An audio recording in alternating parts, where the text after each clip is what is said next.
बिस्मिल्लाहिर्रहमानिर्रहीम। अस्सलाम वालेकुम नाज़रीन, आप देख रहे हैं प्रोग्राम फैसला में हूँ आफ्ताब मुगैरी।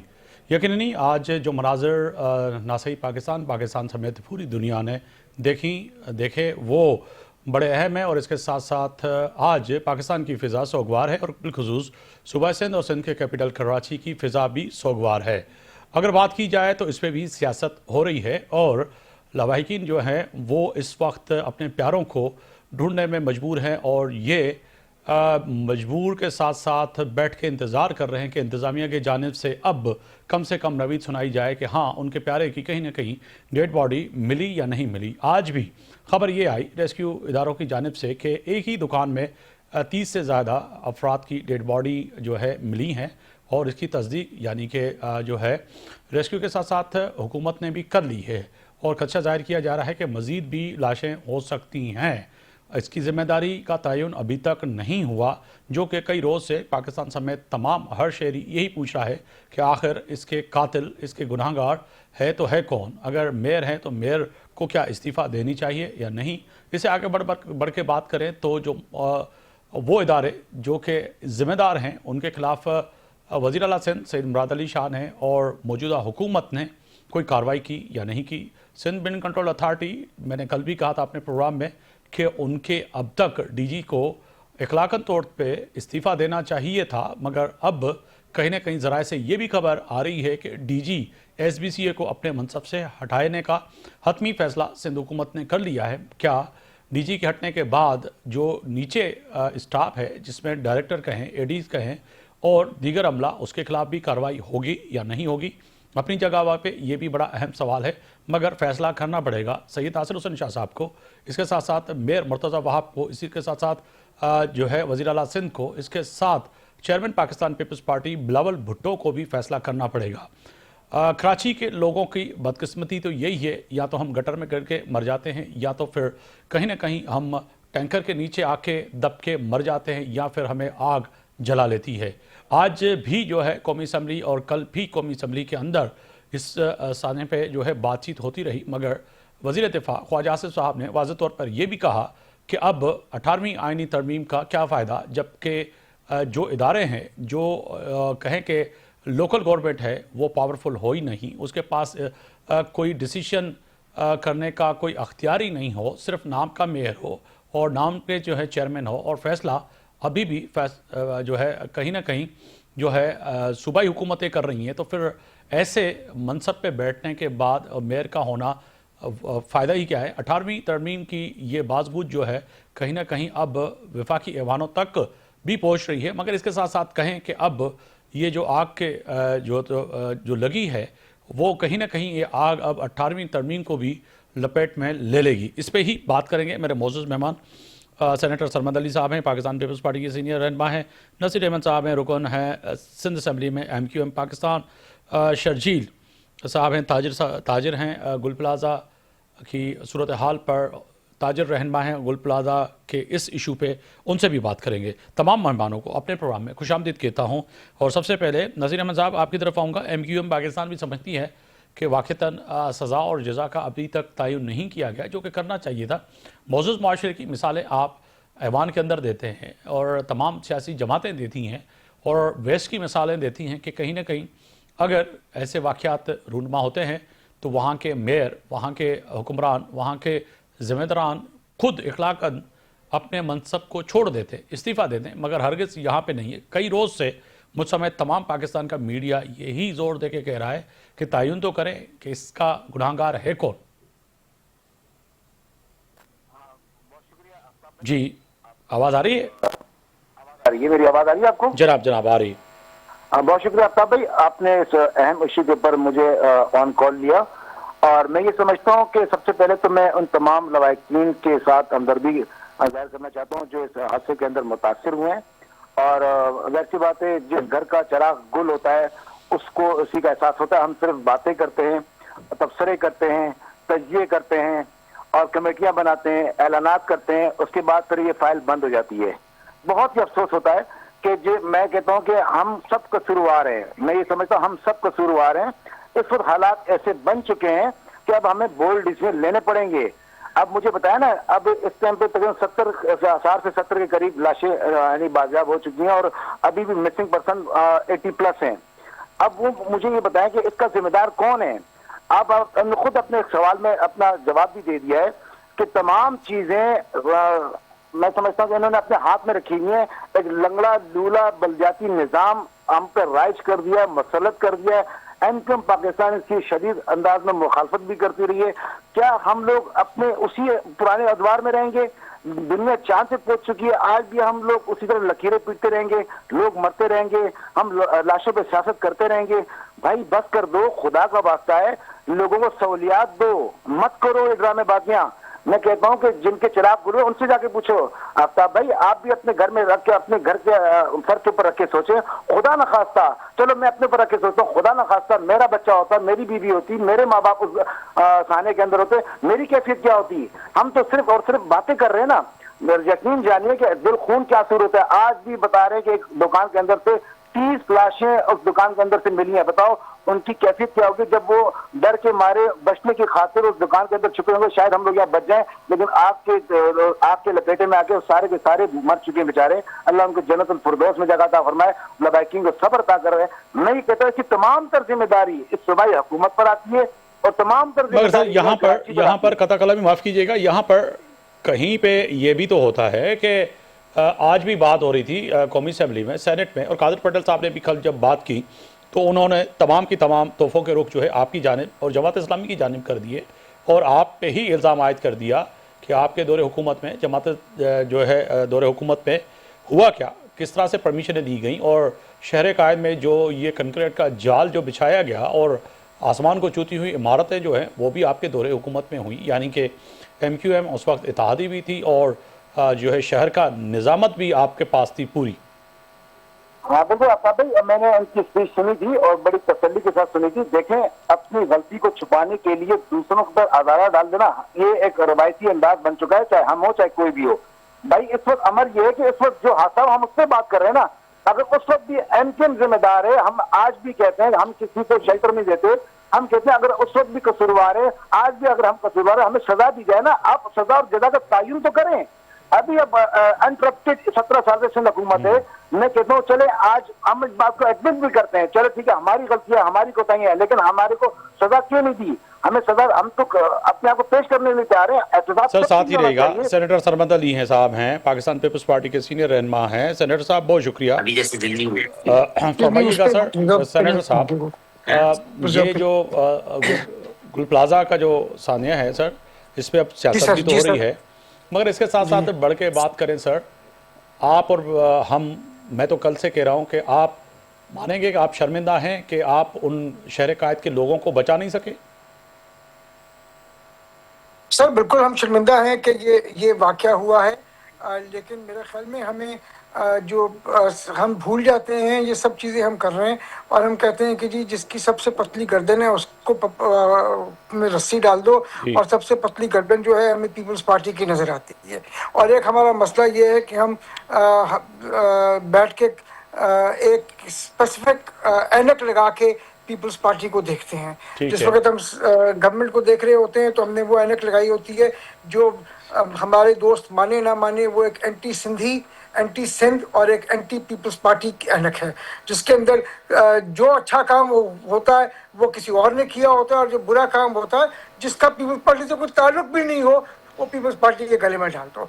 अब मुझे ये बताइए कि जी ये 1980 शर्मा साहब जो आग में जले हैं ना तो उनका कोई सिंधी या बलोच या पख्तून किससे तो नहीं। जी फरमाइए सर, मेरी बात सुनिए, मुझे कंप्लीट करने दें सर। जब ये कंप्लीट होता है, जब ये बनता है हमारा गुल प्लाजा, तो इस मुल्क का हुक्मरान कौन था?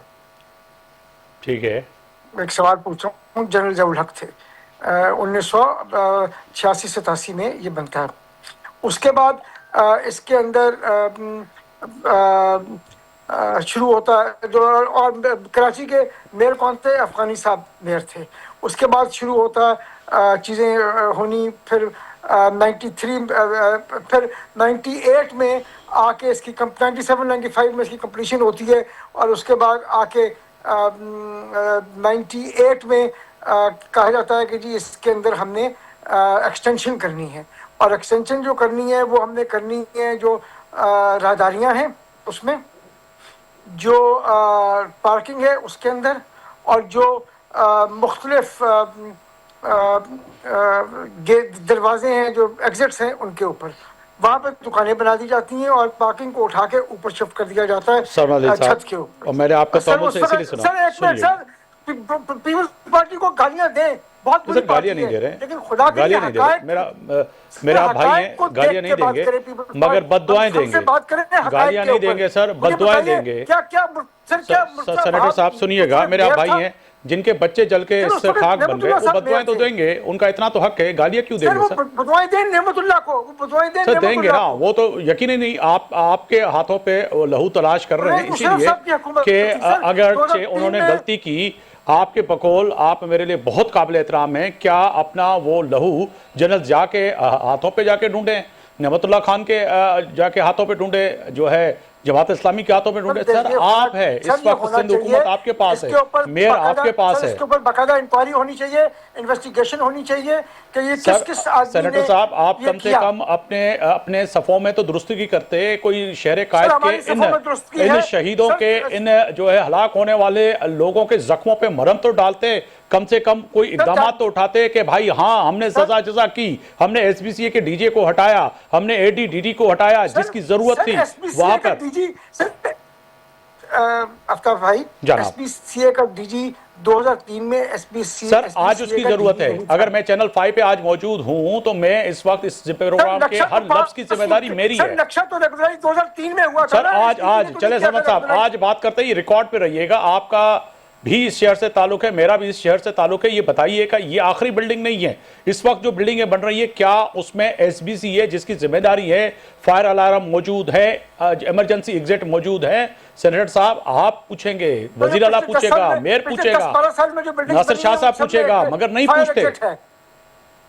सर ये सवाल पूछना चाहिए, बिल्कुल दुरुस्त फरमा रहे हैं आप, ये सबसे सवाल पूछना चाहिए। ये जो पिछले 10-12 साल में बिल्डिंग्स बनी ना, इनमें फायर एग्जिट मौजूद है और ये मैंडेटरी फायर एग्जिट डाला गया है। हाँ, जो 80s में 90s में बनी उनमें फायर एग्जिट्स नहीं थे,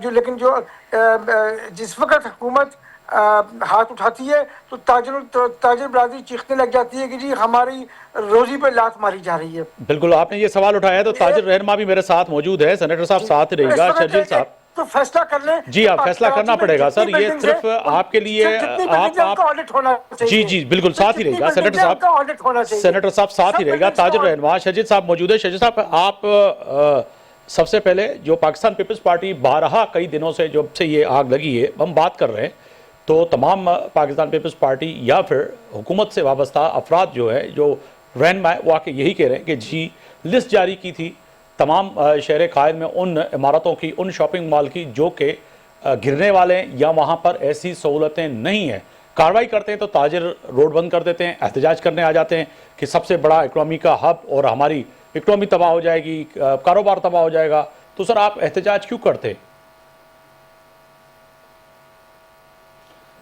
शर्जील साहब, शर्जील साहब मेरी आवाज़ आ रही है?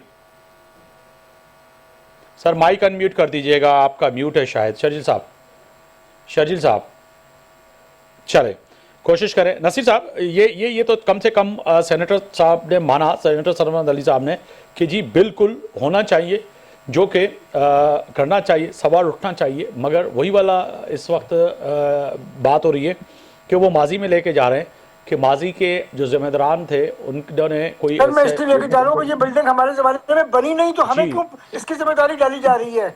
हम सिर्फ ये अर्ज कर रहे हैं कि जिनके ज़माने में बनी है ये बिल्डिंग, उनसे सवाल पूछें। जमात इस्लामी भी यहाँ मौजूद है, MKM भी यहाँ मौजूद है। 2003 में कराची के मेयर थे हमारे नेमतुल्लाह साहब, और जो हुकूमत थी वो अरबाब रहीम की थी, अरबाब रहीम की हुकूमत थी, जिसके अंदर MKM को अरबाब रहीम तो सब तो बेचारे नाम के CM थे, बाकी तो सारी MKM थी ना। आप वो तो MKM चला रही थी और ऊपर बैठे हुए थे इश्तुल अब्बास साहब, तो भाई उनसे पूछ लीजिए सवाल। सर मैं पूछ लेता हूँ नसीर अहमद साहब, फिर ये उन्होंने पूरा का पूरा जो है गुल प्लाजा का जो मलबा है वो अब आपके ऊपर ही डाल दिया है कि ये सारा काम किया कराया आपका और जमात इस्लामी का है। आफ्ताब भाई मेरी बात पूरी होने दीजिएगा और अपने सेनेटर सरमद अली साहब को भी बोलेगा, मेरी बात तहम्मुल से सुन लीजिएगा ना। जनाब, बात इस वक्त सियासत करने की नहीं है, बात स्कोरिंग की नहीं है। इस वक्त हालात उस नैज पे पहुंच चुके हैं, हमें डिसीजन लेने पड़ेंगे ना। अब मुझे बताओ, जो लाशें इस वक्त हम उठा रहे हैं उसका कसूरवार इस वक्त आप हमको एमकेएम को ब्लेम देते हैं। भाई हम तो आज भी इसी स्टांस पे खड़े हैं, अगर एमकेएम मुलव्विस है उनके खिलाफ कार्रवाई होनी चाहिए। अभी इस टाइम पे अगर एशियन बिल्डिंग कंट्रोल अथॉरिटी की बात करते हैं, इस वक्त कराची शहर के अंदर बेशुमार सैकड़ों बिल्डिंगें बगैर नक्शे के अप्रूव की जा रही हैं, बगैर प्लान के उनको कंस्ट्रक्शन की इजाजत दी जा रही है, भारी भरकम मुआवजे देके उनको कंस्ट्रक्शन की इजाजत दी जा रही है। रिश्वत सतानी का बाजार गर्म हो चुका है। मैं कह रहा हूँ औरंगी, मैं अपने अगर हल्का इंतखाब की बात करूँ, औरंगी के अंदर मैं बात करूँ, बाल रूम बन रहे हैं। आप यकीन करेंगे अपना भाई, अभी भी वहाँ पे एग्जिस्ट पॉइंट नहीं रखे गए, फायर एक्सटेंशन के कोई उनकी अलार्म वहाँ पे सिस्टम नहीं रखा गया, और उनके बावजूद भी बिल्डिंगें तैयार हो चुकी है। खुदा न खास्ता जैसे औरंगी की क्या बात कर रहे हैं, कुरंगी की क्या बात कर रहे हैं। मैं तो आपको डाउनटाउन जिसको कहें कि मुज़ाफ़ती एरिया की बात नहीं कर रहा, जो शहर कायद का सबसे बड़ा मरकज है, वहाँ पे जो बिल्डिंगें हैं, चाहे वो तारिक रोड हो, चाहे वो बादराबाद हो, चाहे वो शारा फैसल का वो हिस्सा हो जो कुछ के सिंध गवर्नमेंट और एसबीसी के कंट्रोल में, वहाँ पे जो बिल्डिंगें बन रही है वहाँ पे ये चीज़ मौजूद नहीं है। आप तो औरंगी और कुरंगी और मलीर की और पता नहीं कहाँ की बात कर रहे हैं। मैं आपका तो वही तो मैं कह रहा हूँ। इस टाइम मुझे बताएं कि इदारे किसके अंडर में आते हैं? सिंध हुकूमत के अंडर में नहीं आते।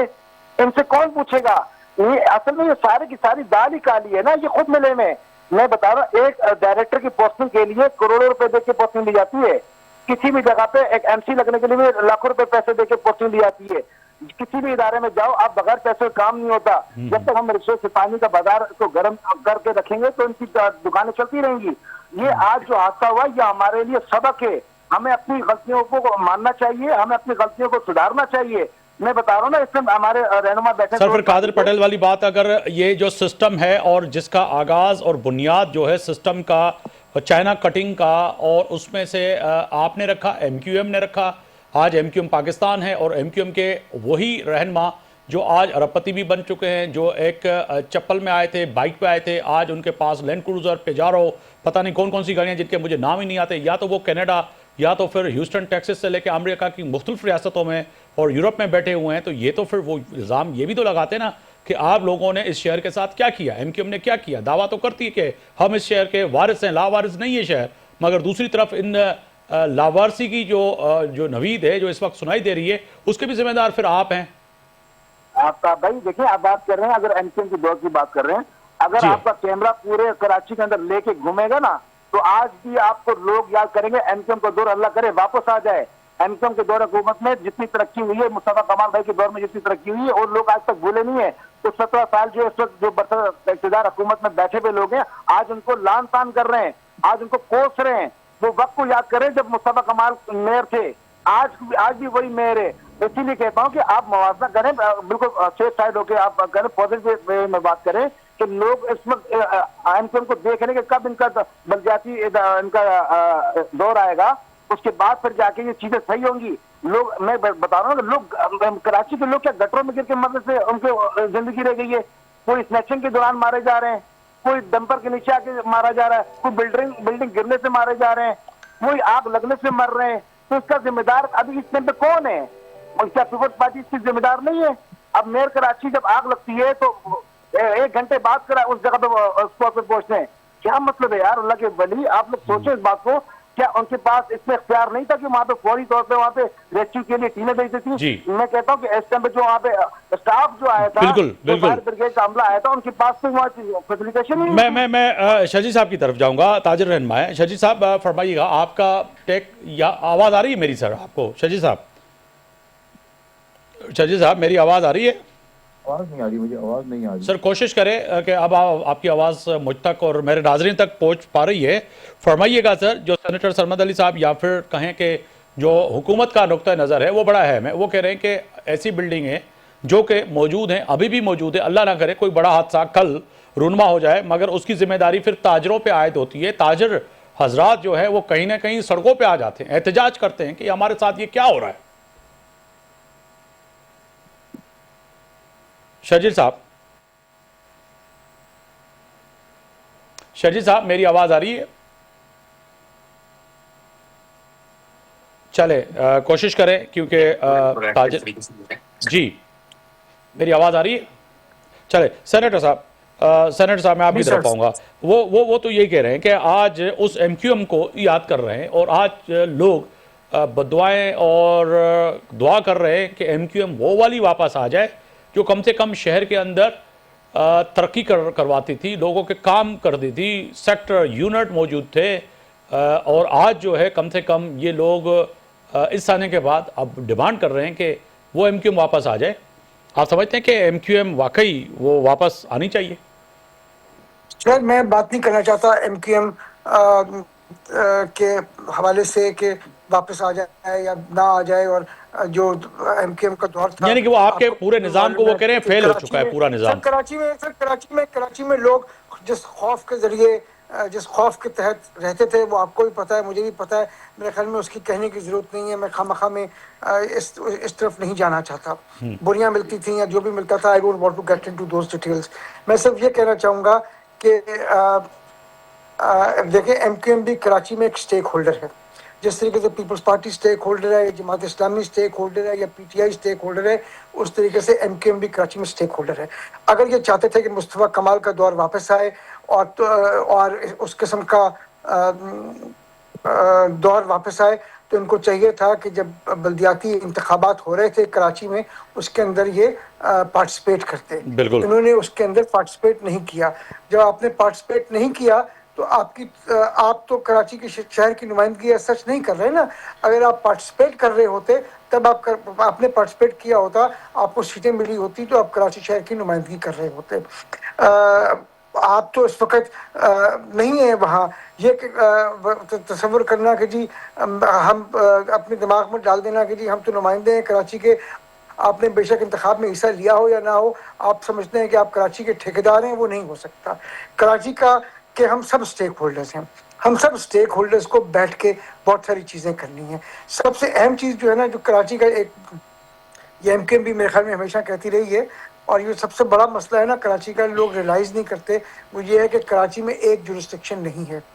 कराची में कोई बिल्कुल 10 सर, ये 12 नहीं है। मैं आगे बढ़ इदारे के वक्त की कमी की बायस ये बताइएगा कि क्या ख्वाजा आसिफ के उस बयान के बाद जो आज नवीद कवर साहब ने जो बयान दिया है कि विफाक कब तक ऐसे इकदाम करेगा या ऐसे मजाक करेगा जिससे माजी में भी मुल्क टूट गया, तो आप समझते हैं कि पाकिस्तान पीपल्स पार्टी को 18वीं आईनी तरमीम को रोल बैक करने के बयान के बाद जो आपने एहतजाज किया है, शदीद एहतजाज किया है, आप समझते हैं कि वाकई ऐसा होने जा रहा है?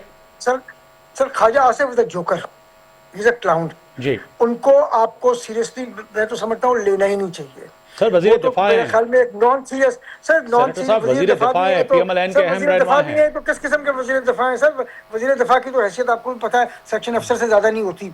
अच्छा। तो जो अपना तो उनकी बात को तो सीरियसली लेना नहीं चाहिए, मैं ये समझता हूँ। सर, आपके इत्तेहादी भी हैं, फिर चल क्या रहा है ये बताइए। सर मैं एक सवाल पूछता हूँ इसमें, मैं आपसे, मुझे ये बताइए कि अगर उनके हिसाब से 18वीं तरमीम ना होती तो क्या कराची में ये हादसा बच सकता था? नहीं, मगर वो ये कह रहे हैं, उनका जो नुक्ता नजर है कि जो आपने मेयर बनाया है वो जस्ट लाइक एक सिंबल के तौर पर है, जो चेयरमैन है टाउन के वो सिंबल के तौर पर है, असल जो पावर है वो किसी और के पास है। किसी और से मुराद यानी कि वजीरों के पास है, सिंध हुकूमत के पास है। सही कह रहे हैं सर, आप सही कह रहे हैं, इसलिए कि कराची का सिर्फ 36% जो है वो मेयर के अंडर होता है, बाकी तो 64% मेयर के अंडर नहीं होता। इसलिए तो ये बात तो सही है कि पावर नहीं है। उनको पता है कि पावर कहाँ लाया करता है, उनको बेहतर पता होगा बाकियों से। तो वो सर वो 36% की बात कर रहे हैं, वो 36% जो मेयर के पास पावर है वो करें वो पावरलेस है। सर कोई power, mayor is not powerless. उस 36% में मेयर बिल्कुल बाख्तियार है और वो जो जिस हद तक हो सकता। ठीक है सर, सरमन साहब बहुत शुक्रिया वक्त देने का। सेनेटर पाकिस्तान पीपल्स पार्टी, आपने वक्त दिया। नसीर अहमद साहब, रुकन सिंध असेंबली एमक्यूएम पाकिस्तान, आपका बहुत शुक्रिया। शजीर साहब से बात नहीं हो सकी क्योंकि हमारी कोशिश थी कि ताजे रहनुमाओं का भी नुक्ता नज़र सामने आना चाहिए। ब्रेक पे जा रहे हैं, ब्रेक से जब वापस आएंगे तो बड़ी डेवलपमेंट आज अगर कहें तो पाकिस्तान गजा के अमन बोर्ड पीस में शमूलियत की दावत जो है वो कबूल कर ली है। इसके साथ डोनाल्ड ट्रंप ने ग्रीनलैंड के मामले पे भी बड़ा